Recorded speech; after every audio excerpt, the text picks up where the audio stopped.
Want to go far in business and in life? You can't do it alone. The secret is expanding your network of personal relationships, building friendships, connecting on an intimate level, away from the office, over a coffee or cocktail. Welcome to All In with the real Nate Payo. The show that asks what happens when you go all in and leverage the power of your network of personal relationships.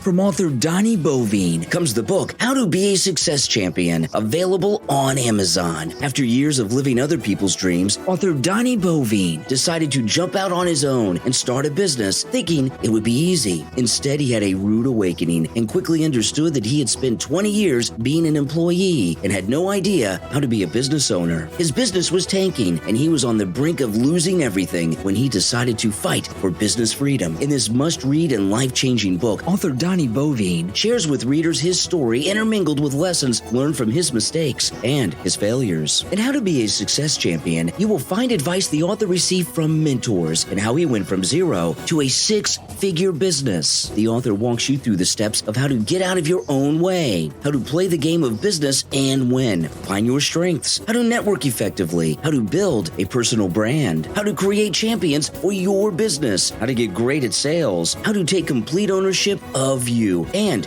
your business. How to Be a Success Champion from author Donnie Bovine, available on Amazon in both Kindle and paperback editions. Order your copy right now. It makes a great book for corporate events too. How to Be a Success Champion from author Donnie Bovine, available on Amazon.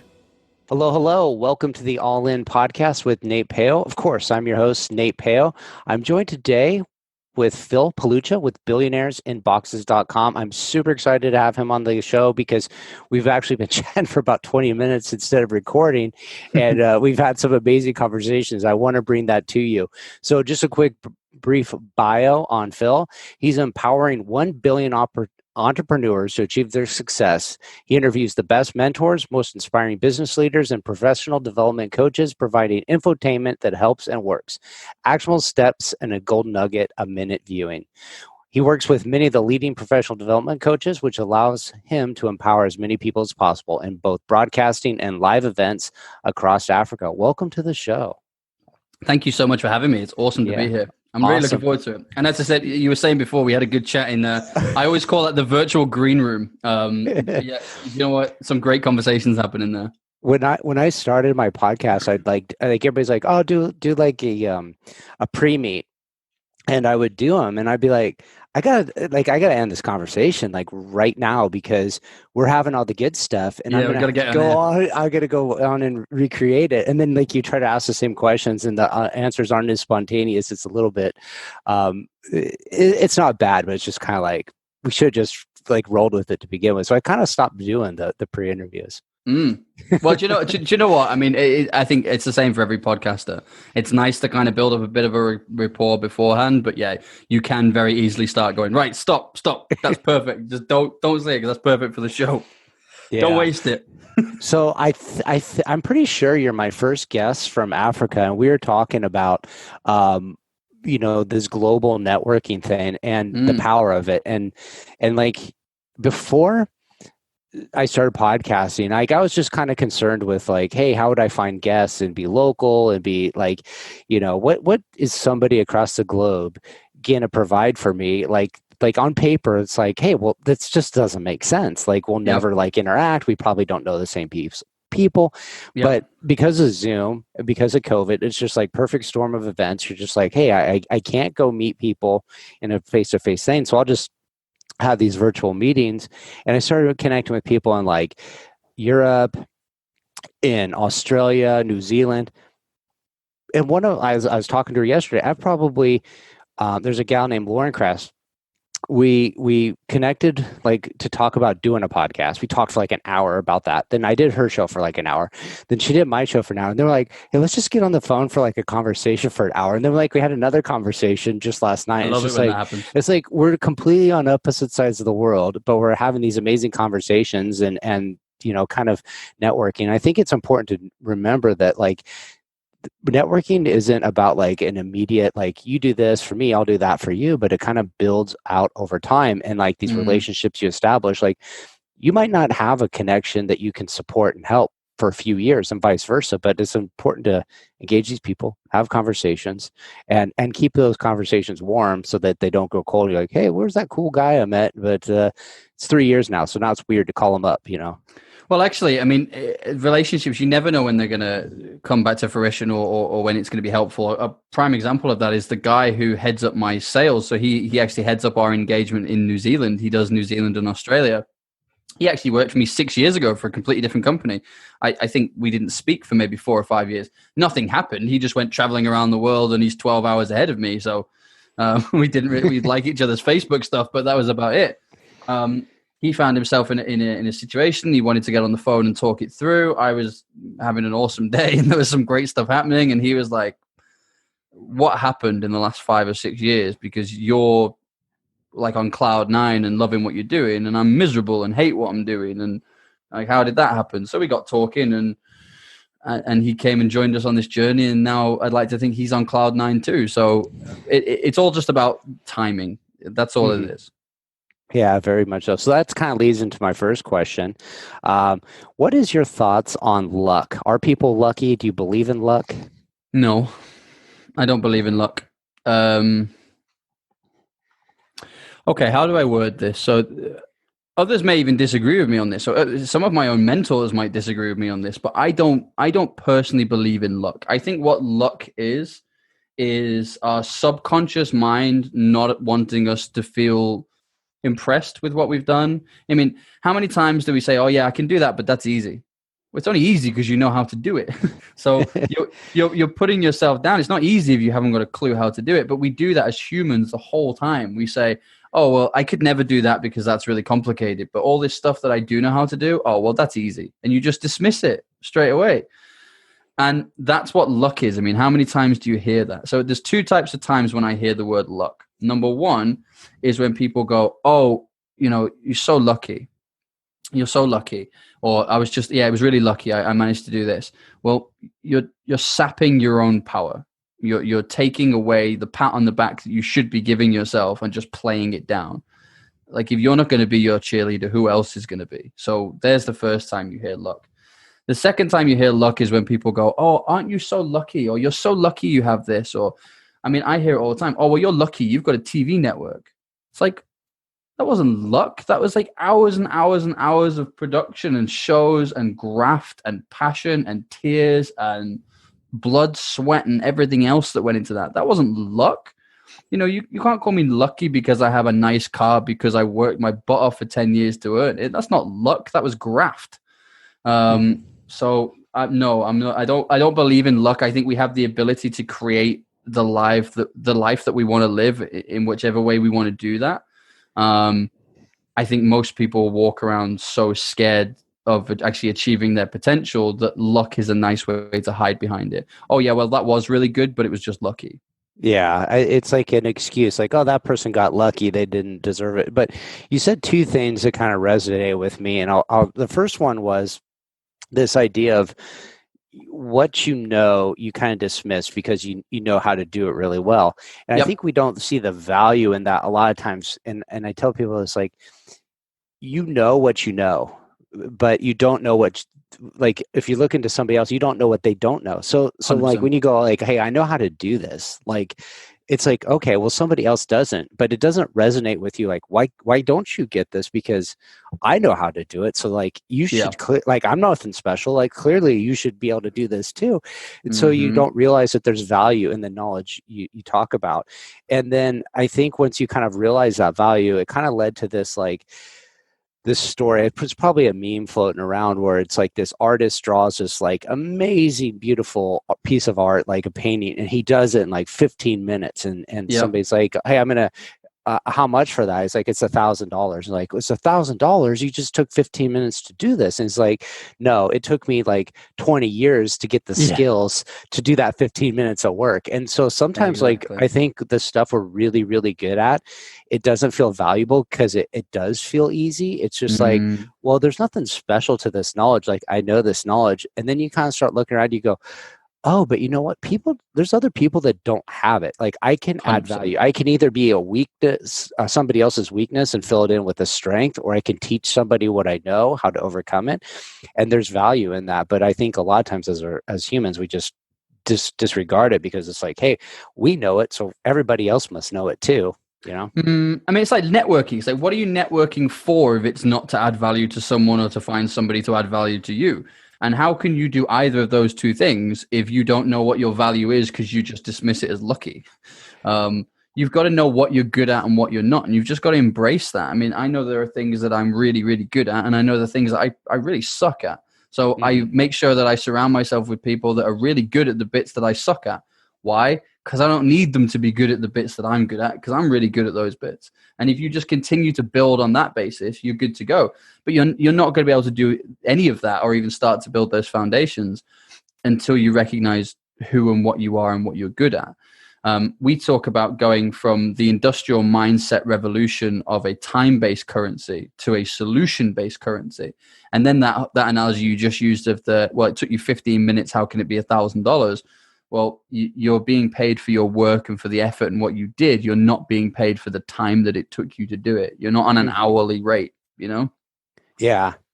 And something along those lines that's been a relatively new concept to me, like a shift in dynamic, is the company I work for. We started like looking at software programs, and you like look at and these are for like big companies, and they're high dollar ticket items. They're like $100,000 a year subscription. And, like we're podcasting and stuff like that. So you're looking at like, do I want to pay $40 a month for this service or $20? So it's like $100,000 a year. That's a ridiculous amount of money. And then you go, but it's basically like getting 4 full-time employees that would have cost me $400,000 for $100,000. And so I think you have to start relooking at what is valuable to yourself. So if you say, would somebody pay me $1,000 for my efforts? You go, maybe that seems like a lot of money, but what if like your $1,000 value proposition saved them $10,000 or brought them $10,000 in? Then it's a really good deal for them. It's like a complete steal. Well, I'll give you a real life example. So our mentorship program usually runs at around $3,000 US for a 4-week program, which will take somebody from the very beginning of not having a podcast at all, right the way through to being ready, coded up, knowing what they're doing, ready to go and hit the world with a few episodes created. But that's specifically aimed at businesses to help them start growing that. Now, so take $3,000 US. Most recruitment firms in the US, their average recruitment fee, so their staffing fee, would be between 3 and 5 at the smaller level. The larger guys are doing 50, 60, 100K plus. But even just the small deals. So the price of the 4-week course essentially is going to be the cost of one deal, right? Mm-hmm. Are you telling me that you can't make 2 deals extra a year based off this? I think you should be doing that a week based off this, because that's what other people are doing. So yes, it might be costing you $3,000, but that $3,000 is going to be making you in excess of 50, 60. The people that we've trained this to, I now have 5 businesses in the States alone that now earn more than $1 million as a direct result of the fact we plugged in a podcast into what they do. And they've become known as the expert in their field. It's incredible. Yeah, that is. So that kind of leads to the little question of like, describe your business a little bit and what you kind of are up to, so people can get an idea of what it is you do. So Billionaires in Boxes is essentially an entrepreneur network based in Africa. We talk about introducing the best of Africa to the world and the best of the world to Africa. Why Africa? Well, the thing that's been holding Africa back for such a long time has been connectivity. That's becoming less and less of an issue. According to all major forecasts, Africa is the next emerging market, and the next 10 years worth minimum of technological advancements are going to be coming out of that continent. So that's why we're keen to introduce the best of the world to Africa and vice versa. So it's really exciting stuff. That kind of takes several forms. A lot of the time it takes the form of content and working with professional development coaches, both across Africa, to bring them to fruition. but also bringing some of the best motivational speakers, trainers, entrepreneurs, mentors from all over the world to do televised content, podcast content, and live events and movies across Africa. Our bread and butter, essentially, if you want to sum it up, is we help businesses that have a message to spread that message with the relevant people in the world and benefit and grow from it as a result. Yeah. So how did you kind of like fall into this business, decide this is something you want to do? I mean, you didn't clearly wake up, 30 years ago and be like, hey, I'm going to be a billionaire in my boxers. Like, no, not at all. So it all actually happened by accident, as often the best things do. It just kind of happened organically when it was supposed to. So I had I owned a recruitment business, and I hated cold calling, and I was sick of email marketing because I was like, I don't read any of this stuff, and I hate these calls. So why would I do this to somebody else? And I was like, how would I like to engage with somebody? So I went back and I looked at the last 5 purchases that I'd made. One of them I'd actually searched for deliberately online. The other 4 I'd been introduced to by podcasts. It had been a guest on a podcast talking about something, and I've gone, that's a great idea. I'm going to go check it out. So I'd been sold to without being sold to. And it was kind of like a light bulb moment. And I went, well, I'm calling the CEOs of these companies to talk to them about staffing solutions, and they're not calling me back. Why? Well, even I don't want to talk about staffing solutions. That's not sexy. That's really boring. So of course they're not calling me back. Whereas if I called them and say, listen, I'd love to invite you onto a podcast. I know who you are. I know what you do. I know what you do as a business. I'd love to hear your story, kind of how you've grown. I think that could be really inspirational, but also learn more about what you're doing as a business right now and what the next sort of 12 months looks like for you. You get a yes to that every day of the week, and people buy people. So you spend 45 minutes, an hour with somebody on a podcast and build a relationship with them, talking about things that they're passionate about. I'm not saying lie and force it. If you don't resonate with the person, then thank them for their time, use the content and move on. But if you really resonate with that person and they're resonating with you, it'd be foolish not to have a conversation at the end to say, this is really cool. I think we should probably grab a coffee at some point, or, we should jump on another call. It's not a podcast because I don't know about you, but I felt there's probably stuff we could do together. The amount of times that people would get to the end of the call and go, you're in recruitment, aren't you? We're doing this, this, and this at the moment. Can you help us? And it was like the easiest form of business development.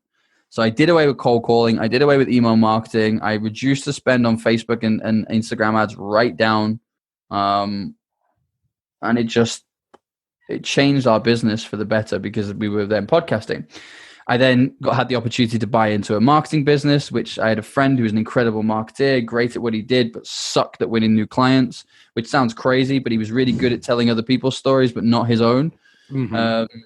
So we got him a podcast. We built the podcast around that. That then grew that side of the business, and then we actually sold out of that business as well. And what I found was fascinating was nobody cared about my recruitment or marketing solutions anymore. Everybody just wanted to know how I'd done that. Like, how did you do that with podcasts? How are you now the guy that the British government is sending to China to go and talk at the largest tech event in China about how all of this stuff comes together and how they can leverage it, which is true. The UK government paid me to go to Shanghai and talk at the Mobile World Congress about marketing and how all this was going to come together and how we could global network and use tech for that, VR, AR, mixed reality, podcasting, you name it, right? And like, how did you do that? Like, how has that happened? And it happened as a direct result of podcasts, because the more amazing people you speak to, the more amazing things happen. So that was where it all really came from, is that nobody was interested in my recruitment or marketing solutions anymore. They wanted me to teach them how to do this. And then that then became a radio show across Africa, which then got picked up by a TV network, which became a TV show, which I'm really proud of. Goes out across 40 million homes across Southern Africa. We're about to add 3 more channels across the rest of Africa. So keep your eyes peeled for that. But how can I sum up what I personally do within BIB? I basically talk to amazing people and get to learn loads of stuff, get to inspire as many people as are watching and are listening as are getting involved. And it's all just a win-win-win. I mean, I love what we do. It's awesome. Well, it's funny you say like your path to, I guess, this networking path that you developed is like, I've been in the buyer side of the table like almost all my career. I've always been the person that like people came and sold stuff to me. And you get spammy emails, you go to networking events and you get like hounded. People like, we pressure you. They're always like, if you got something going on, they're calling you because they want to talk to you, take you to lunch. But if you don't have it, they're like blowing you off. And you're just like, Yep. Man, this is like really annoying. But there's like a lot of people in my business that developed personal friendships with. And I was like, why do I like doing business with those people? And it's because I like them. They treat me like a human. They're looking to support me too. And then when it's time to go do business, and it's like, hey, we got something for you. Let's work together. Let's figure out how it's going to work. And one of my good I like this word. It's called friendors, which is your friend that's a vendor combined together. Cool. Friendor. So she gave me this book. It's called Digital Persuasion, and it's really about how do you do better cold calling on the internet in the digital world. And everybody thinks like, oh, the blast of email spams, like I don't read those. They go in the delete folder, unsubscribe, or blast you with like LinkedIn messages like, hey, here's what I am and this is how I'm going to save your life. And you're like, I don't care. You're not going to. Like, we're not going to do that. And then you end up in this bucket of like, do not talk to people. But this book was really interesting because it goes, here's how you do it. You figure out who they are. You write a little message. It's about like 2 or 3 sentences long, no more. Yep. You never use the word I in it. It's all about you. Yep. And then you just find something that you relate to that they have. Like if like you're into, soccer, or I guess you probably call it football, you know, you like, okay, you like this thing. Like I like that same team. Like I might mention a comment like, hey, something relative to that. Yep. And then did you hear about this? And it's just like, you make it a personal introduction to them. You give them some useful information. And then you're like, hey, if you ever need anything, I don't think you say like you ever need anything. You just kind of like drop it in there. And because your message is so different, nobody's seen it, they're curious. Yep. And then they go look at you. And then they go, hey, let's have a conversation. It sparks a conversation. And you go, okay. And then they go, well, what do you do? Oh, you do what I'm looking for? Like, let's talk business. And it leads to that conversation. Or it goes, we don't have a connection to do, but I know somebody who might like your services, let me make an introduction. And then it becomes a warm introduction, stuff like that. And I think that podcasting is like that type of connection, but on steroids. Because like you nailed it on the head. You go, hey, I want to call this high-powered executive to sell to. He's not taking your call. He's not returning your email, and his secretary ain't going to let you get a meeting with him if you show up unannounced. Like you're not going to get there. But if you call and you say, hey, I got a podcast and I want you to come on, tell me about what all this cool stuff you're going on. Sure thing, I'll come to that. And all of a sudden you're like, I like to say it's like you're punching a little bit out of your weight class. You can reach out to somebody that like, one, you probably have no other reason to reach out to anyways. They're not going to return your call. Yep. You get you could get an author, you love their book. You call them up, say, hey, I want to talk to you about your book for an hour. No way. I want you to come on my podcast and pick your brain about your book. You probably don't word it that way, but sure, let's do it. You come on, and all of a sudden you're connecting to these people you never would have had a chance to.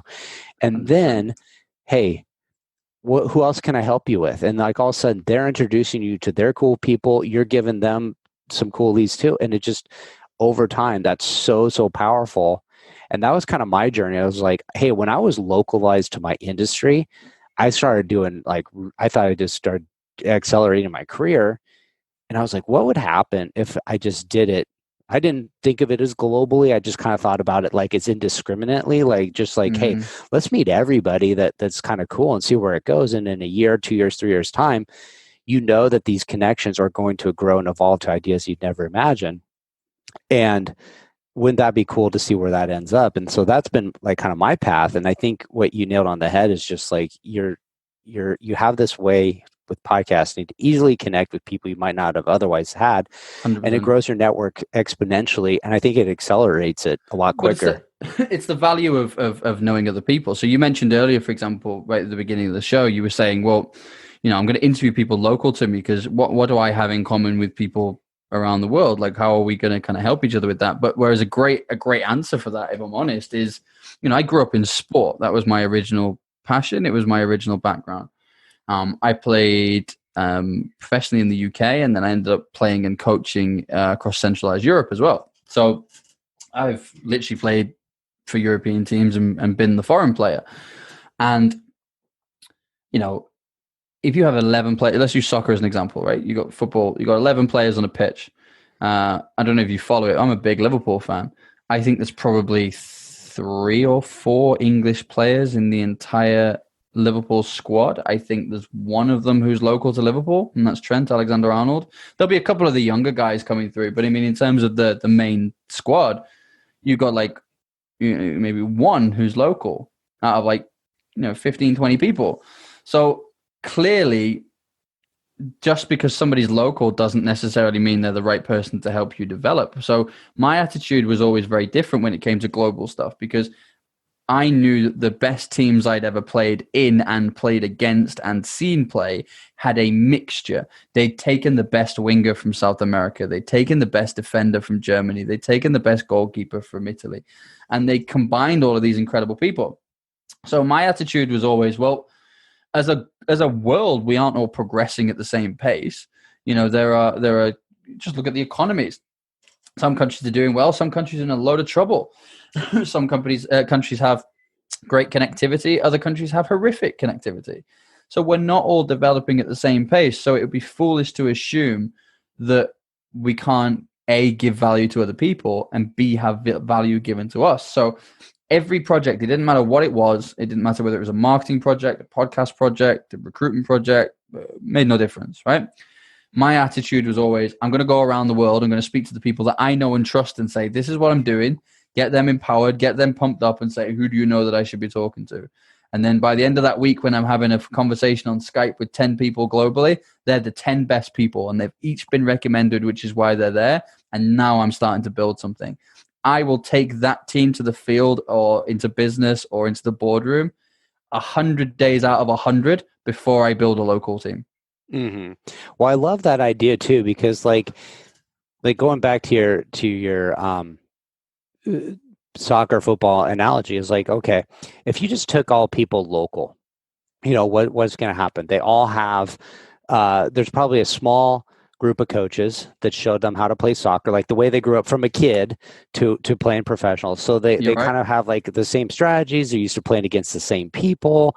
They're used to like the same, like, I guess, maybe logistics or maybe ideas or theories around how you play the game and what's the best way to staff the field and arrange stuff. And all of a sudden you start bringing people from outside that. Like now you're bringing different ideas into your mix. You have people that came up with different experiences, and it shapes your reality. And you go, well, we've never done it this way. Well, you've never done it this way because nobody ever showed you how it could be done correctly. And so like, to me, getting outside of your immediate like circle of influence, like if you go, hey, like who else do I know? If like, I just talk to the same 10 people, I'm going to be a mixture of those 10 people. So what if they're all homogenous and they all kind of grew up in the same neighborhood and they all kind of had the same teachers and they all kind of had the same experiences? Like, sure, you can do things with it. There are people but I think you're going to be exposed to a lot more stuff and you can shape reality. And I think you get a different appreciation for life when you go, hey, not everybody had the same experiences I had in life, and I'm going to look at things differently. And sometimes it's like, hey, I didn't know this was a problem for you guys, but I know how to solve it. Like, let me show you how to solve this problem because I've been exposed to it so much. I don't know if we were talking about this on the podcast, right? Or we were talking about before, where it's like you didn't know your value of what you are because it's what you know. 100%. You play it down because it's all you know. So I have a saying that I use quite a lot, which is that you should make more decisions with your heart because your head doesn't know any more than you do. And it's so true because it's like when people say things to you and say, oh, you can't do that or that won't work, right?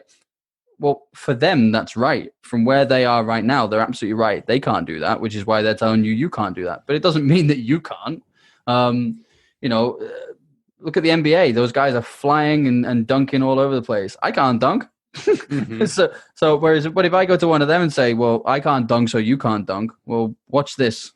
They're going to jump over my head and they're going to dunk it. So well, it kind of reminds me of like when the Dream Team first came out in the United States and they played in the Olympics. And there's been probably a lot of hype because the Michael Jordan documentary was out. I didn't watch it, so I don't know the details. But I remember they were just so head and shoulders above the rest of the world. They just dominated. Mm-hmm. And now when the national teams come together, it's not the case.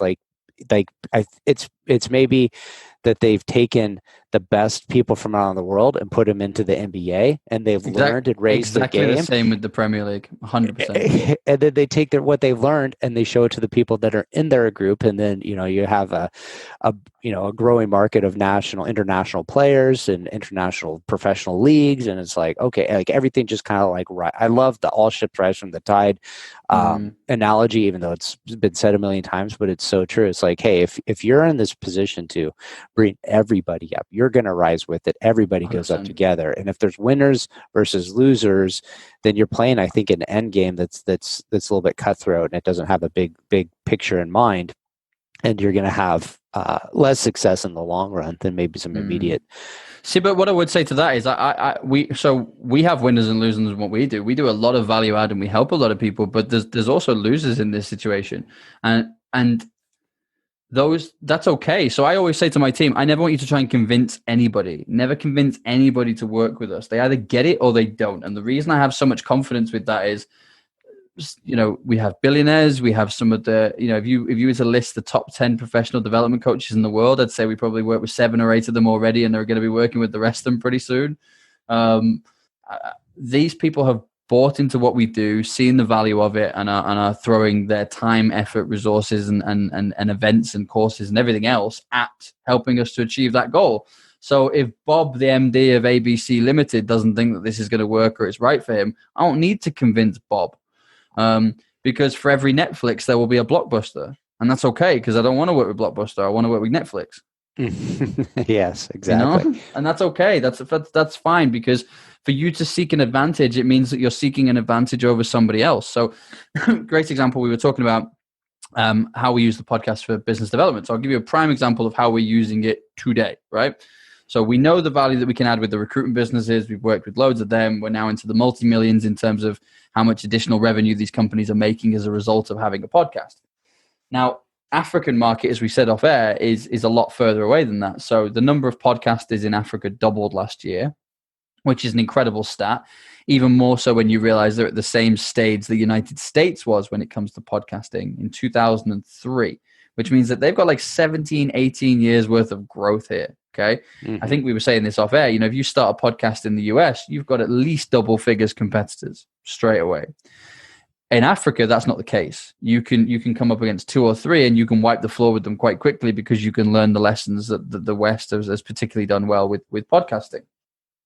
So how we've been doing that is we've been making lists of, we're using recruitment businesses at the moment. So I'll give you a great example. We are making lists in each of the sectors that we know work well, because we've already done it with other partners. We've already got people we can introduce them to make it work. We're approaching the top 5 agencies in that space in 3 of the major cities across Southern Africa at the moment, and then we'll start to work our way up. So there'll be a fair amount of people there to target. We're going to go and have a conversation with them. So there's going to be maybe 4 sectors that we'll do this for. So there'll be 15 people for each sector, and we'll do it for 4 sectors, there or thereabouts. And what we'll do is we contact the CEOs of each of those companies, and we're usually on LinkedIn, and we'll say, this is who we are. This is why we resonated with you. We'd like to connect and talk to you about how you could use podcasting. Mm-hmm. I'm pretty sure most will respond, because they'll look at the network and people will kind of go, okay, we'll have a conversation. But we're not afraid to say, look, we can't work with all of you. It doesn't work that way. There's no point me giving all 5 of you the same advantage, because yes, you've moved forward, but you've all moved forward at the same pace. It was pointless. Mm-hmm. Whereas if I give it to one of you, it's a game changer. So sometimes you get people that are like, I'm not sure this would work for us and we're not interested. And I always say, listen, that's absolutely fine. To change somebody is the hardest thing in the world. So I don't want to do that. If you don't want to do it, then don't do it. I'm a big believer in follow your gut. However, I also really don't like conflict, Mr. Client. So I'm going to say this so that in 6 months' time, you don't ring me up all annoyed, okay? I am going to speak to the other 4, and one of them is going to take it, right? So if you're okay with that not being you, then that's cool. If you want to go away and give this some more thought, let's arrange another call for the next couple of days. But we're going to be making a decision over the next week or so. Mm-hmm.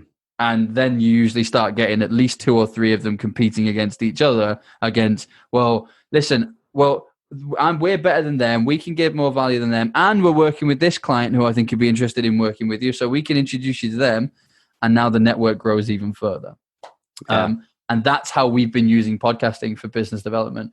We also use it in the way that I said earlier with guests that we get on. And it's not designed for that purpose. I'm not trying to sell to them, but if I have an amazing conversation with somebody and there's an opportunity to do business together and I know it's a win-win, why wouldn't I mention it? Mm-hmm. Yeah, for sure. And what's the worst they can say? No. Nothing's really changed. And do you know what? I've kind of got to a stage in my life now where I'm a firm believer. If somebody says no, or if you push on that door and it doesn't open, don't force it. Forcing it is never what's right for your life. Have you ever noticed that when things are going really well, it's completely effortless? It's like you're just in flow, like you're like floating around the room like, oh, I am amazing at this. Every time I pick up the phone, it's another sale, and it's just so effortless. You have one of those games in sport. Anybody who's played sport will instantly remember the game. Doesn't matter whether it was in school or whatever. There was a game that you just dominated, that you just looked like a professional athlete and made everybody else look second class. You didn't work hard for that. That felt effortless. In fact, you probably felt energized by what you were doing. Mm-hmm. So it's like perpetual motion, isn't it? The positive energy gives you more energy so you can do it even more. And that's the whole point about getting yourself into flow. And that's why I'm a big believer in global networking. Have those conversations. Some people you will meet, you will seriously resonate with, and incredible things will happen. Other people you meet, you may learn something from them. They may learn something from you. You've helped other people with it. You don't have to do business with everybody. You only need a handful of real fans and loyal people for your business. And the rest will take care of themselves. If they really love what you do and what you do for them, they'll recommend you to others. They'll recommend people to your show. Give you an example. I haven't booked a guest for my show in 6-7 weeks. Not one, because about 3 or 4 a week booking with our diary, having been recommended from other sort of top speakers. And I got one of the guys the other day from New York bestsellers list. He was like, oh, I know 3 other bestsellers. Let me just introduce you to them. Done. Yeah. So now I've got 4 bestsellers. There you go. It works out great when you get your referrals. So let me ask you a question. What does it mean to you to be all in on an idea or a topic? You have to use your emotion in there. I think it's an emotion on a project. So you've got to have emotion invested in it, I think is what I would say. Is too often I think people will have an above the shoulders discussion, sort of an intellectual discussion, or they'll use something like logic. I mean, I don't like logic anyway, because logic is technically just stuff that somebody else gave you as to why you think you can't do something. So logic doesn't actually help. But I think being all in on something for me is the ability to understand not just what it looks like and what it's going to do, but what it's going to feel like and how it's going to feel and how it's going to empower and what it's going to do for other people. I think if you can picture the emotion of it and picture in your mind what it's going to look like, the missing ingredient then is action. So you picture, this is what I do every time I want to get into something. I sit and meditate on the subject so that I'm just constantly feeling it. I put myself in the shoes of how's it going to feel when the show's been out for 10 episodes and we're now getting these amazing recommendations from people, which we now are, and I love them. But how's it going to feel when people whose books I have on my shelf are leaving me messages to say, just been on Billionaires in Boxes. I absolutely love the series. You've got to go check it out. Like, how's that going to make me feel? And I got giddy with it and I got the excitement. So then I started to go, well, what does that look like? How do I get that person to leave me that recommendation? Well, I do a podcast with them. Okay, so what's the easiest way to get them on a podcast? Ask them. So guess what the action was that I took next? You asked them. I asked them because if I go out and ask 10 people, 5 of them might say yes, but those 5 people might know the other 5 people. Yeah.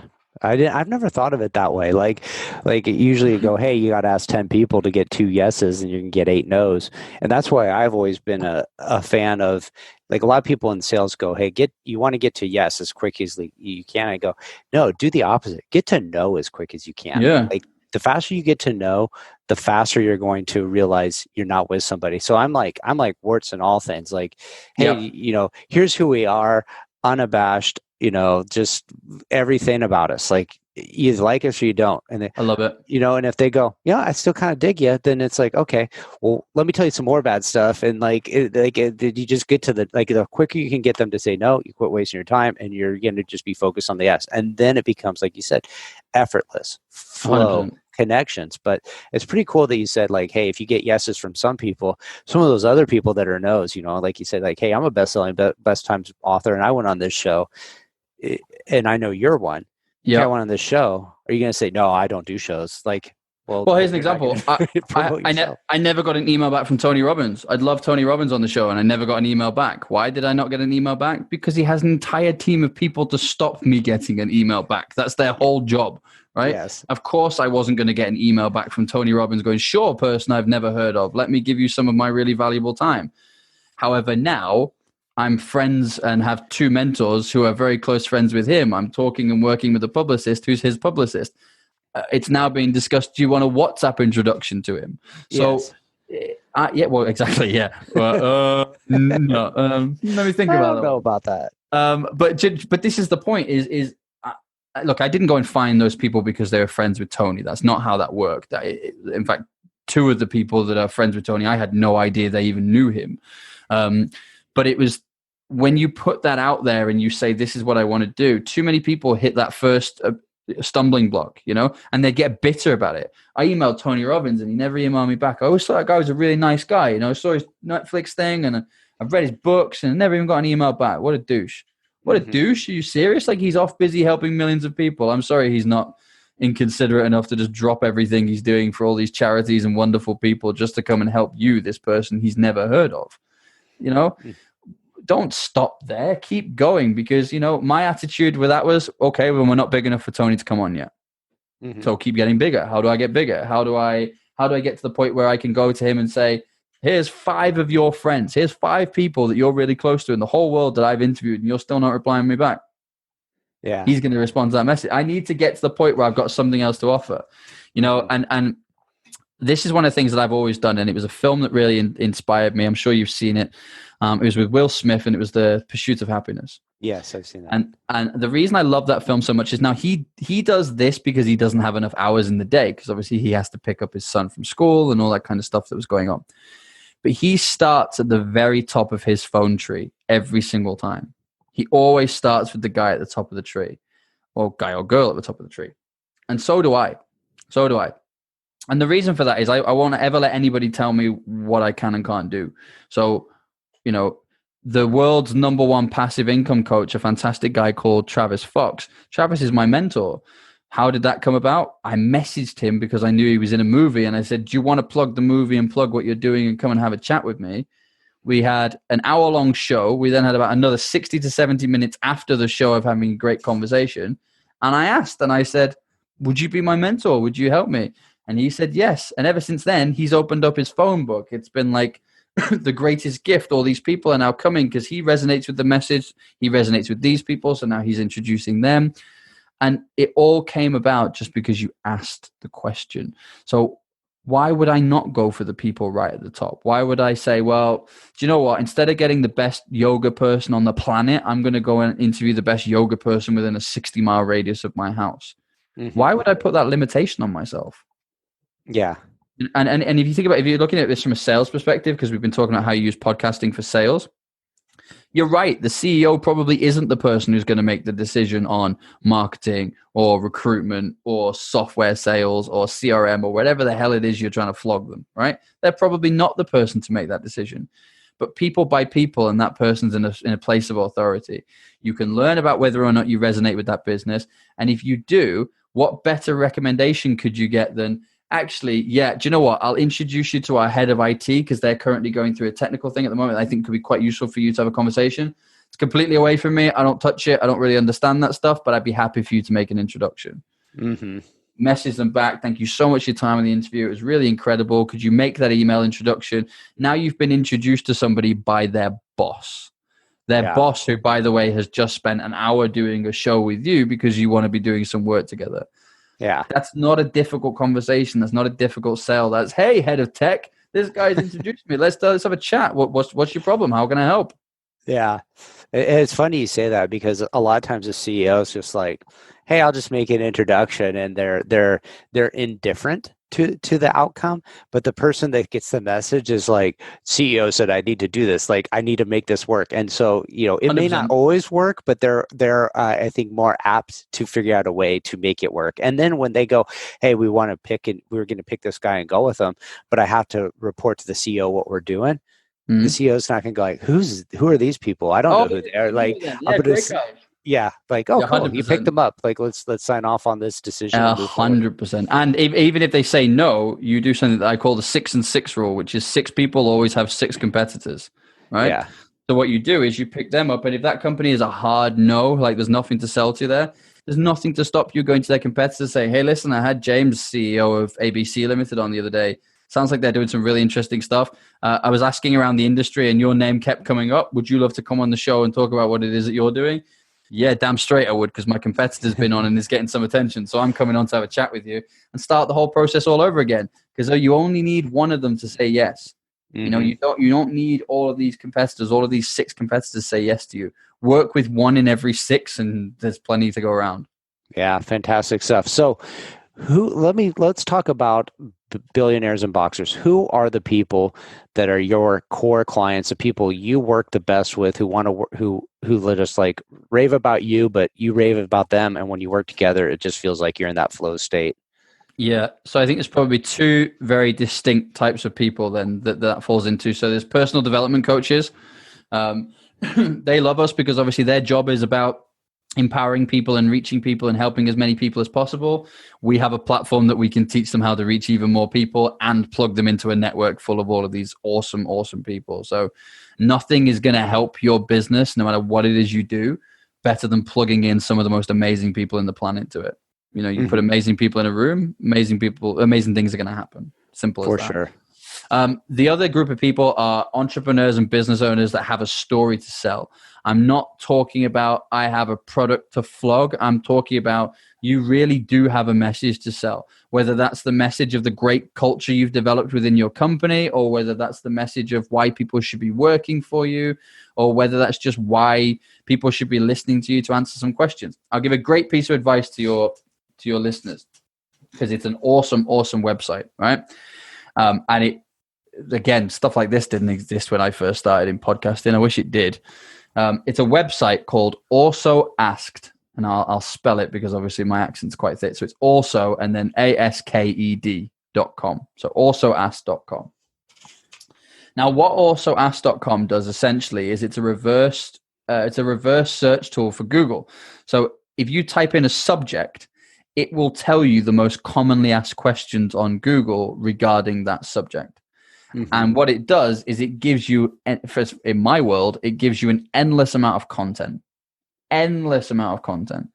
Because realistically, every person you type into that, depending on what they do. So what do you do, sir? I own a recruitment company that specializes in automation services for companies between 50 and 200 headcount. Great. So automation services for small to medium enterprises. I'm going to type that into Also Asked and see what the most commonly asked questions are to do with that. And then they're going to be the starting points for our discussion. In fact, there's going to be about 30 of them on there. I couldn't ask them all, or the podcast would be too long. Yes, so, it would be. And you start to see which messages resonate, which ones don't. And honestly, it's never, ever been easier than before to start and to do this. Now, I've seen people do this and they get 50, 60 listeners and they start to lose hope. I promise you there's a way of doing this. It's much easier. And that's one of the things that we love to do is plugging people into that and say, here's the formula that's working for us and all of these people. Welcome to the family. Awesome stuff. So where can people find you if they want to get connected and find out more about what you're up to? Good question. So you can either head over to billionairesinboxers.com. You'll find all of our links there, social media links, all that kind of stuff. Best way to get in touch with me, I would suggest, is probably LinkedIn. I have quite an unusual surname, so if you just go onto Google and type in Phil Pelucha, which is Pelucha, there's only one of me in the world. You'll find me. Awesome stuff. So all those links will be on the show notes. I encourage you to get out there, check it out, see what it is. Definitely connect with Phil on LinkedIn. That's an easy way to get connected with people. Just watch, see what's going on. If he's posting stuff you find and resonate with, comment, like, support it. I think that's an undervalued tool, is just liking and commenting on people's posts, because you show up in so many people's feed as a notification of like, hey, somebody and then you're just getting awareness. So definitely connect with them and tell Phil where you found him, and looking forward to seeing what you guys are up to next. Sounds perfect. And thank you so much for having me. It's been a real pleasure. No, thank you so much. I think you dropped a ton of value here. Awesome stuff. Thanks so much for coming on the show. You're welcome. Make sure to visit our website, therealnatepeo.com, where you can subscribe to the show on iTunes, so you'll never miss an episode of All In. While you're at it, if you found value, we'd appreciate a rating on iTunes, or if simply tell 2 friends about the show. Looking to connect? You can find Nate Peo on LinkedIn or Instagram.